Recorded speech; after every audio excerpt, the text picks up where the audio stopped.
Right, getting ready, getting ready. We have consciousness outside the body and the role of the brain. Let's get our quiet. Okay. Consciousness of the soul is comprehensive and timeless. It is the divine consciousness that lies at the foundation of the whole of nature and creates life through intelligent design. It made us, and we use it only individually. Our brain is the finest organ that receives consciousness, slow down its momentary functioning, and by doing so restricts it sufficiently for us to use it in linear time in everyday physical life. We use the absolute consciousness individually as a relative consciousness. Our soul is the source of consciousness in us. The relationship between body, brain, and consciousness can best be explained using the analogy of an electric light. The body is the light that has several parts. The brain is the light bulb, which is the most subtle part of the light, whereas is the electricity that is independent of the light and comes from the outside.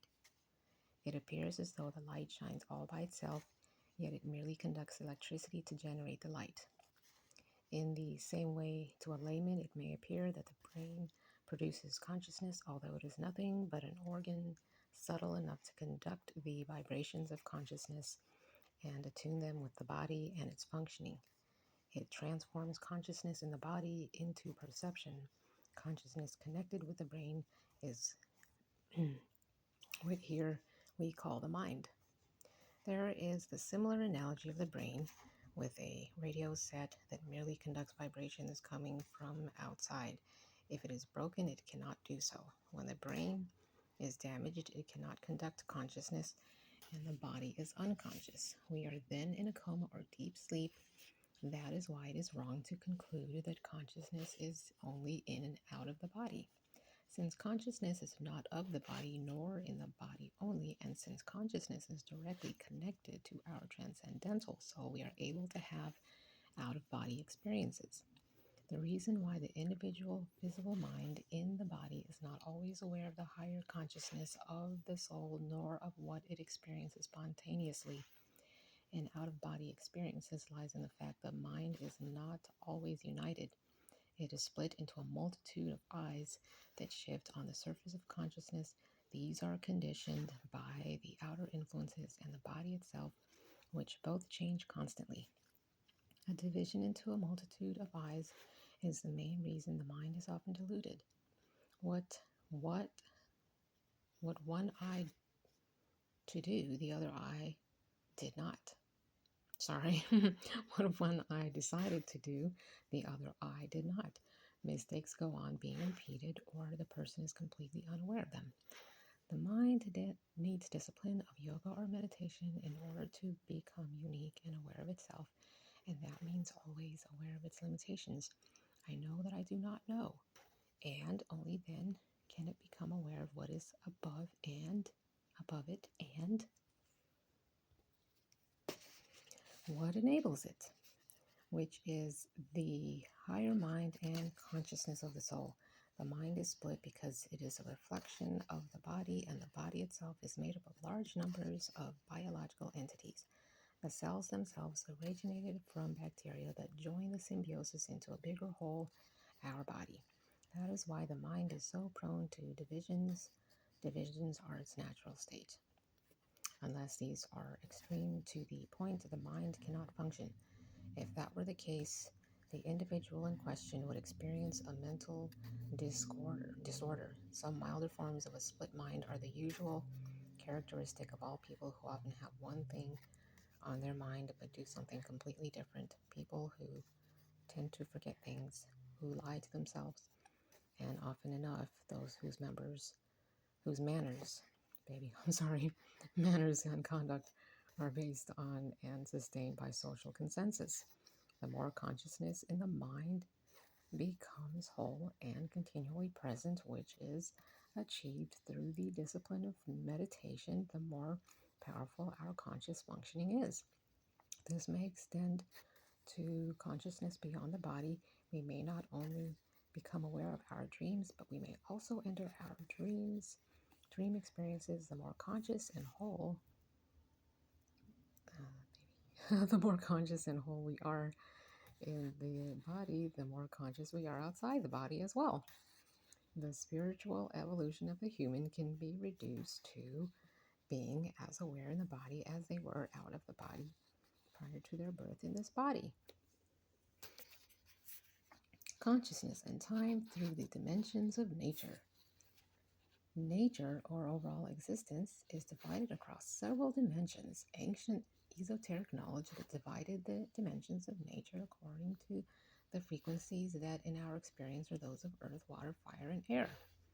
Their properties were taken to represent symbolically all the frequencies in which dimensions exist and function, because our physical world consists of solidity, earth, liquid or fluid states, water, vibrations of warmth, fire, and gaseous states, air, dimensions which are the finest frequencies that can be felt like air, but that are not visible. These frequencies of dimensions range from the finest air to the grossest earth. Together they make up the being of the human, which enables us to think and have ideas, air, to give energy and will to these ideas for realization with the help of imagination, water, about the concrete shapes these ideas are going to be realized in and materialized through on the physical plane, earth. The human is shaped by the cosmos, which shapes conscious subjects and their awareness of themselves, and consequently their awareness about the cosmos itself. This shaping happens in accordance with the dimensions of nature. Each one in its own way shapes one aspect of the human being. A human is a microcosm as a consequence of the multiple dimensions of nature. The human has multiple bodies that correspond with these dimensions. Elements reflect all the bodies a human has: the physical body that reflects the element of earth, the emotional body that reflects the element of water, the body of will expressed with the element of fire, the mental body expressed with the element of air. Self-consciousness is present always and in everything, reflected by the element of earth, of ether. This gives the human the ability to move physically, earth, to sense their movements, water, to be filled with fervor, will, and the passion for movement and action, fire, to think where they are going to and what they are doing, air, and to be always awake and aware of all of these in the center of their being, akasha. Since the human is a microcosm, the embodiment of all the principles of the cosmos, all the higher dimensions of the cosmos are not outside, but they are rather the inner dimensions that give them all the spiritual life and soulfulness, all the dreams, myths, and archetypes. This analogy made all the ancient civilizations see the cosmos in a human form, and human form is like the microcosm or the cosmos in miniature. To use Buddha's own words, yet it is just within this fathom-long body, with its perception and intellect, that I declare that there is the cosmos, the origination of the cosmos, the cessation of the cosmos, and the path of practice leading to the cessation of the cosmos. The human in their existence is able to know all the dimensions of nature because they created them. There is no need to look elsewhere for them on the outside or in altered states of consciousness, because their presence is the necessary precondition for them to exist with all possible states of consciousness as well. Nothing is outward, and spiritual maturity is reflected in the ability to recognize that all abilities are in them. The human should simply be who they are and not become something else to fit some ideal. This is the hardest part, for an imitation of the ideal has always been a far easier option. The reality in which everything exists is the only ideal they need. The essence of all the deceptions humans enslave themselves with is to be unaware of the fact that all the dimensions of nature are in them, not outside of them, that they are the measure of everything that is outward. In fact, everything has its final solution in them, not outside of them. The projection of the meaning of existence outside is the root of all the problems a human has in their life, all the suffering and plight, whereas finding the ultimate result of existence in oneself, one already possesses the entire process of human evolution and cognition. The dimensions of nature have a pyramidal structure. Sorry, it's pyramidal.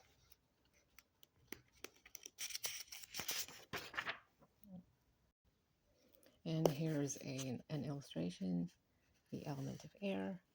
This section here, of course, the element of air, the world of ideas, thoughts, the information field in which all the possibilities of existence are united in the timeless presence. The element of fire, the archetypal world of energetic vibrations which turns ideas into objects and events and vice versa. The element of water, the astral world, objects and events are shaped, redesigned, merged, and mixed in space and time in all possibilities.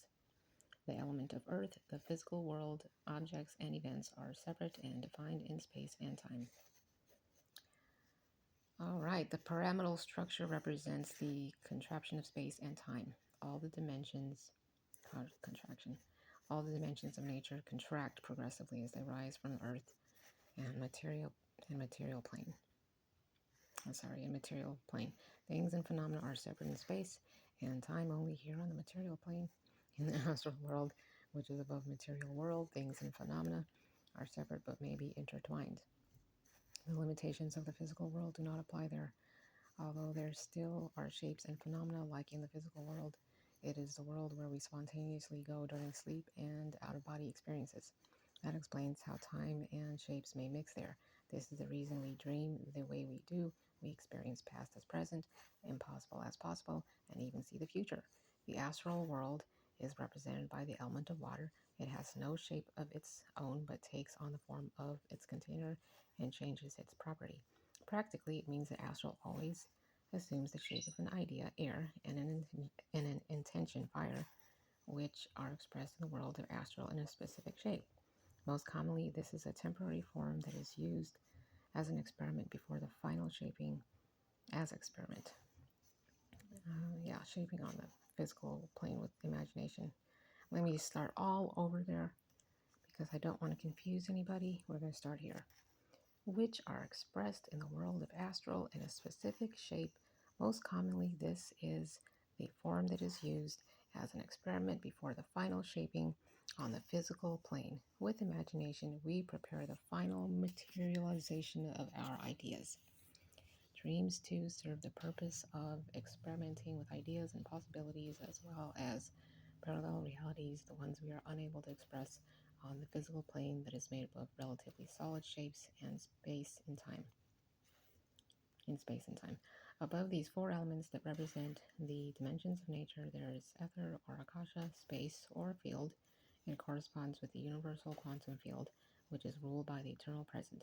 It also corresponds with the divine consciousness that projects everything else into existence, like the space that contains everything else within. All other dimensions manifest themselves through space and time, and this manifestation has a pyramidal structure, which means that space and time, love that word, that space and time progressively manifest more and more as separate and grosser as they keep descending lower and lower from an idea into its material shape. In the realm of air, ideas, or thoughts, time is close to the eternal present. This gives us the ability to think and envisage everything irrelevant of space and time, but near and far and past, present, and future. Thoughts and ideas are eternal. The energy we invest into realizing our ideas exceeds space and time, albeit to a lesser degree. It is still always individual and personal, but it can be used as an inspiration and a role model for many. We can all remember the feats of great men who managed to realize some great ideas. We can remember how they came to realize them, things they had to do, the will they had to learn to develop and demonstrate to put their ideas into practice. Not a single idea can be realized without expressing the will for its achievement. It is the element of fire that consciousness from the world of timeless ideas narrows down to an intention,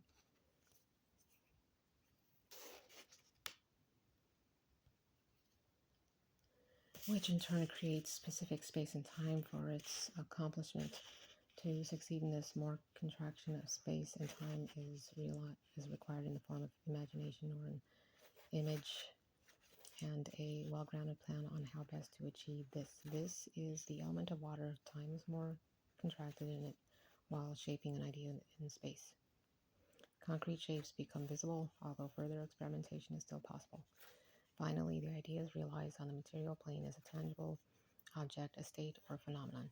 It happens simultaneously and all at once although there is a process. It is expressed through the pyramidal structure of all dimensions. In the same way, a prism reflects a single light into all the colors of the rainbow, the pyramidal structure of dimensions refracts a single divine consciousness into all of its processes and various phenomena.